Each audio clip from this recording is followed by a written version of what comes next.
back, folks. My name's Shane. A little while ago, I purchased a Peavey Classic 50 with 4 10-inch speakers. This is kind of like Peavey's take on the Super Reverb in many ways. Now I'm going to talk about the pros and cons of this amplifier, but I just want to talk a little bit about the playing experience using this in the context of a live mix for the very first time and how it kind of compares up against some of my other amps and what you need to know about it if you're thinking about buying one of these. This video is also a direct follow-up to my last video, which spoke about how I go ahead and dial in my sound before I even get to the venue. It's something that I think everyone should do if you're new to playing live, for example, and you've never really got your stuff up at gig volume. I put a video together talking about my entire process for that, and guess what? It worked like it has plenty of other times. So if you want to see that and you want to get out and hit the blues jams, definitely give that video a watch, and I'll link it up in the cards or down in the description. You can watch it after this particular video. Now, if you're unfamiliar with the Peavey Classic 50, it's 50 watts, you get 4 10-inch speakers. This amplifier is made in the US as well, so it's one of their old ones. It's just an absolute tone machine. One of the best tones I ever heard was one of these amps cranked without any pedals. So you can use this without pedals on the drive channel, but I chose to use pedals as it's a really easy way to get the sound that you're familiar with, especially when using the clean channel. So I've got my pedal board set up in a way where I can pretty much plug it into any clean channel amplifier and get a really great sound. But this surprised me to no end when it came to how it all responded in the context of a live mix. We'll talk more about that now. So this is sort of similar to a Super Reverb on the clean channel. It gives you a similar sound, but also a little bit of a thicker tone while still having that tops there. So Fender amps are inherently a little bit scooped. The 10-inch speakers can give you a little bit more of that mid attack there, but this definitely had way more than I'm used to from my Fender 10-inch speaker combos that I've owned in the past, especially the Super Reverb. So this sounded thicker and more present in the mix, but it still had that really nice Fender-y top end, which is what I go for. So it had a great starting clean tone to begin with, which made it really easy to use my pedals. One of the biggest differences between this and, say, the Super Reverb, for example, there's no vibrato channel on this amp, but you do get that drive channel. While the reverb on this amplifier is great, it still doesn't have that iconic sort of Fender spring reverb, but it's way better than I'm used to from something like a Peavey Delta Blues, for example. I love the Peavey Delta Blues amps. I've had 2 or 3 of them over the years, but the reverb's never been its strong point. On this, it's much more prominent. It doesn't have any issues with volume once you turn it up, and there's no oscillation problems or anything like that. So this amp did a really great job.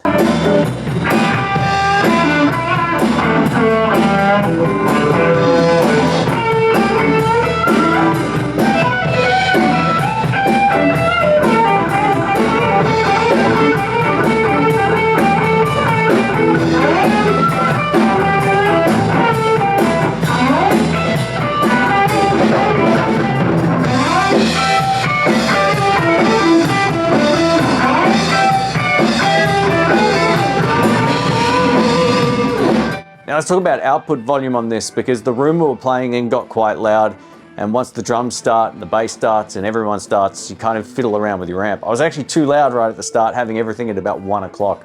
So when I tested the amp here, I said you've got to kind of adjust the volume of the amplifiers in the room, and this just worked beautifully, man. I was able to get a really great sound with everything at 12 o'clock. So the clean channel volume at 12 o'clock and the master volume at 12 o'clock, which is essentially running the amp well below its maximum output, and it sounded killer. It absolutely sounded great. Let's have a listen.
Now, if you know the channel, you know I've got a whole bunch of different amps. I've got a Fender Blues Deluxe, got a Marshall, I've got an Artist Tweed Tone. This has a very different feel behind you in the room. Because of the size of it, it really just feels great to play. I always get that same experience playing out of something like a Super Reverb as well. It's just a bigger wall of sound behind you, and it's a whole lot of fun. It's very inspiring. It also had way more clarity in the context of a mix, but also gave me great sustain. So thanks to my pedals that I was using, mostly the Royal Flush and the Shelly Pony Boy, I was able to get my tone without any problems, but the clarity on the note was still there. Again, if you missed my prior video about how I dial in my live tone, I said, I go for a dirty sound that still sounds clean on the top end. And that was exactly what I was able to get out of this. I hardly made any adjustments to my pedal board, maybe just a slight shift here and there when it came to the tone control, and that was it. There's only one thing about this amplifier that I don't love, and I'm sure most people know what it is. It's friggin' heavy. It's heavier than a Super Reverb. It's heavier than my Blues Deluxe. It's heavier than my Marshall DSL 40CR, but the tonal trade-off felt worth it to my ear. Out of all the amplifiers, I probably paid and owned for close to 40 amps over the last 20 odd years. I think this is right up there in my top 3.